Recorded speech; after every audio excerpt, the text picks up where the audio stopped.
ఎవడి కోసం వెయిట్ చేస్తాడు, వాడి పని కోసం వచ్చాళ్లే, వెయిట్ చేయని అని మనసులో మనం అనుకుంటుంటాం ఒక్కోసారి కొంతమంది గురించి.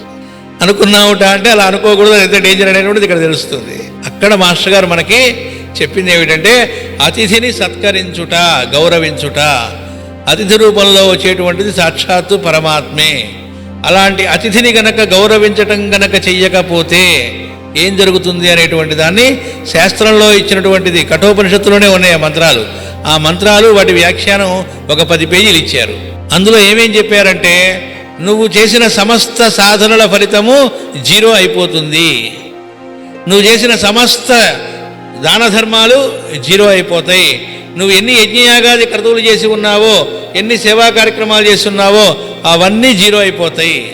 అంటే అవన్నీ పోతాయిట చేసిన ఫలితం అంతా. అప్పటిదాకా అలాగే నువ్వు ఏదైతే సదాచార సత్ప్రవర్తనతో నిండి జీవిస్తూ ఉన్నావో అప్పటిదాకా దానివల్ల ఏదైతే లబ్ధి పొంది ఉన్నావో అది మొత్తం 0 అవుతుంది. ఇక్కడ మాస్టర్ గారు ఇంకో మాట కూడా చెప్పారు. ఇంటికి ఒక 2-3 ఉన్నట్టుండి వచ్చారనుకోండి, అమ్మో వీడు ఒక 4 రోజులు ఉంటే వీళ్ళకి పెట్టే స్థితి మనకు లేదు కదా, అంత శక్తిమంతులుగా లేం కదా, మన ఆర్థిక పరిస్థితి అలా టైట్గా ఉంది కదా అనే పరిస్థితుల్లో ఏ సమాజం ఉంటుందో, అంటే అలాంటి స్థితిగతులు ఎక్కడన్నా ఏర్పడి అలాంటి పరిస్థితుల్లో ఒక సమాజం ఉందిట, సమాజంలో ఉన్నవాళ్ళు అలా ఉండాల్సి ఉందిట అంటే ఆ దేశం పతనావస్థలో ఉందని అర్థము అన్నారు.